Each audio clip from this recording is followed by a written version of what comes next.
गरेस्वराव बाथौ गौतमनि बोसोरसालिया जथुमाखौ फैगौ 24 आरो 25आव खुंजानो गोनां बोसोरसालिया जथुमानि गाहाय सायनासालिनि लाइखुन्थियाखौ गायसनबाय। फैगौ डिसेम्बर दाननि 24 आरो 25आव खुंजानो गोनां 13थि सानजा तामुलपुर आरो 17थि गरेस्वर बियाब बाथौ गौतमनि बोसोरसालिया जथुमाखौ गरेस्वर नोगोराव थानाय गरेस्वर बियाब बाथौ गौतमनि थानसालियाव साननैनि हाबाफारि लानानै खुंनो थाखाय साखाफारा। 13थि सानजा तामुलपुर आरो 17थि गरेस्वर बियाब बाथौ गौतमनि बोसोरसालिया जथुमानि गाहाय सायनासालिनि गिबि लाइखुन्थियाखौ दिनै गायसननाय जाबाय। लाइखुन्थियाखौ गायसनगिरि महरै बाहागो लायो 30 नं गरेस्वर बियाबनि MCLA पबित्र कुमार बर'जों लोगोसे गुबुन गुबुन आफादनि बिबानगिरि, फोरोंगिरि आरो मेलेमजिबि बिथांमोना बाहागो लायो। लाइखुन्थिया गायसनगिरिजों लोगोसे बानजाय आफादा फोरमायनाय बादिब्ला बे हाबाफारिखौ गाजा गोमजायै खुंनाय जागोन होननानै फोरमायदों। बेनि अनगायैबो गरेस्वर बियाब बाथौ गौतमनि थानसालिखौ गोब्राब नाजानायब्लाबो बे बोसोराव गुबै महर होगोन होननानैबो फोरमायथिदों बानजाय आफाद। बानजाय आफादा फोरमायनाय बादिब्ला 13थि सानजा तामुलपुर आरो 17थि गरेस्वर बियाब बाथौ गौतमनि बोसोरसालिया जथुमानि गेवलां मेलाव गाहाय आलासि महरै बाहागो लाफैगोन बिटिआरनि गाहाय मावफुं सोद्रोमा प्रमद बर' बिथाङा।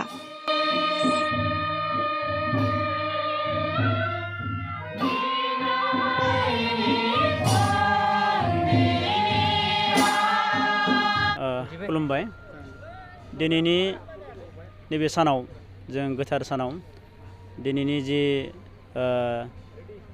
13थि सानजा तामुलपुर जिल्ला आरो 17थि गरेस्वर बियाब बाथौ गौतमनि जि बोसोरसालिया जथुमा बेखौ फैबाय थानाय डिसेम्बर दाननि 24-25 खालाराव साननैनि हाबाफारिजों खुंनो थाखाय जों थि खालामदों।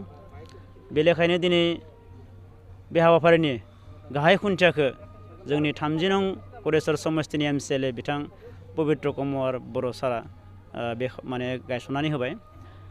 दा फैबाय थानाय समाव धोरोमखौ जोङो धोरोम सिबिनायाव जोंनि माहारिखौ सांग्रां खालामनो थाखाय बे बोसोरसालिया जथुमायाव गुवारै सावरायनाय जागोन आरो बेखौ सावरायनो थाखायनो मिरु दुलाराय बाथौ गौतमनि बोसोनगिरि मंगलसिं हाज'वारि सारा जोंनि बे हाबाफारियाव बाहागो लाफैगोन आरो गाहाय आलासि हिसाबै बाहागो लाफैगोन जोंनि बिटिआरनि CEM प्रमद बर' सार बिथाङा जोंनो खनसेनो होखाबाय।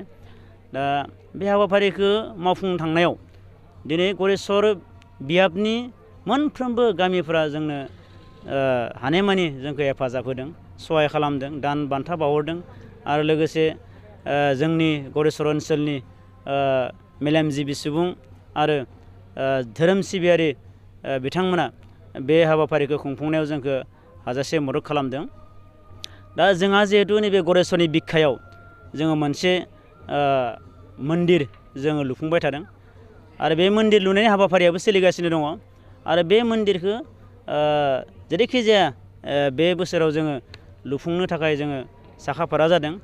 दा बेनिखायनो जोंनि गरेस्वर ओनसोलनि गासैबो रायजो राजा आरो मेलेमजिबि सुबुंफोरखौ नैबे मन्दिरखौ लुफुंनायाव जथेस्थ' हेल्प खालामदों, हेफाजाब खालामदों, मदद खालामदों।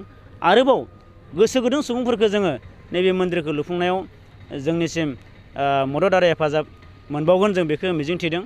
दा जायखिजाया जोंनि गरेस्वर ओनसोलनि मानगोनां आइ आफा रायजो राजा बिथांमोनखौ जोंनि बाथौ धोरोमानो जिहेतु जोंनि गुदि धोरोम आरो बे धोरोमखौ जों हमथाना लाखिनायाव जों बयबो बर' सुबुं माहारिया जों सांग्रां जानांगोन आरो बेखौ खालामनो थाखायनो दिनै धोरोमनि बान्दोआव थानानै जोङो जाहाथे बयबो खौसेथिनि बान्दोजों जोङो दुलाराय बाथौनि जिथुनि मोन्थोर बे मोन्थोरफोरखौ लानानै जोङो बर' माहारिया रायजो जालांनो हायो। जोंनि थांना थानायाव जोंनि जिउ खुंनायाव जिहेतु धोरोमा जोंजों अतप्रोत जड़ित दोङो। धोरोम नङाब्ला जों सुबुं माहारिया आगानसेबो दावगानो हाया आरो धोरोमनि गेजेरजोंसो जोङो जोंनि आसार खान्थि जोंनि हारिमुखौ जों फोथांनानै लाखिनो हायो।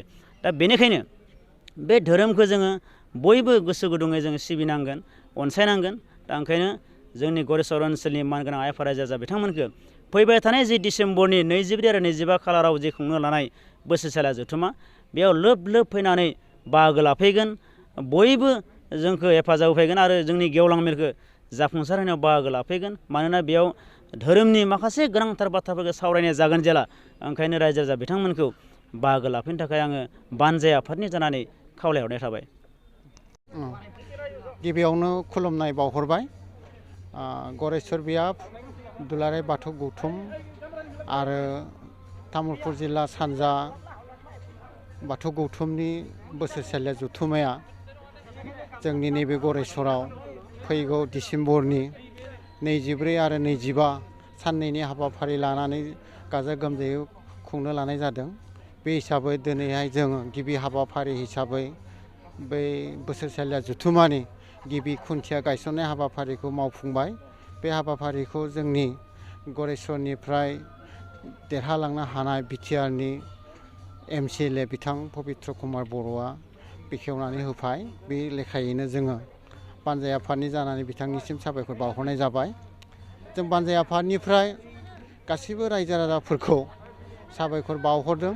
जोंनि गरेस्वर ओनसोलनि गोबां समाज सिबियारि धोरोम सिबिसुला सिबियारि बिथांमोना जोंनो दान बान्था बावहरदों। जेरै हागौ एरै फ्रि गोसोयै जोंनो अनसुंथाइ बावहरदों आरो बे लेखायैनो जोङो बे हाबाफारिखौ गाजा गोमजायैनो जाफुंगोन होननानै आसा लाखिदों। आरो जोंनि बे हाबाफारियाव गोबां गामिनि रायजो राजाफ्रा फैनानै मदद होफैदों, बाहागो लाफैदों आरो फैगोन बे 24 आरो 25 खालाराव जि जानो गोनां बेवहाय गोबां धोरोम सिबियारि बिथांमोना फैगोन आरो बे हाबाफारियावनो 25 खालाराव जि गेवलां मेल जागोन बे गेवलां मेलाव जोंनि बिटिआरनि मानगोनां चिफ प्रमद बर' बिथाङा आलासि महरै नुजाथिफैगोन। बिथांनिफ्राय जों अलरेडि कनसेन्ट लाबाय, बिथाङा फैनो होननानै खोथा होबाय। बेनि थाखायनो जों बानजाय आफादनिफ्राय बिथांनिसिम साबायखर बावहरबाय। आरोबाव लोगोसे दुलाराय बाथौ गौथुमनि बोसोनगिरि बिथां मंगलसिं हाज'वारियाबो जोंनियाव गाहाय आलासि महरै नुजाथिफैगोन।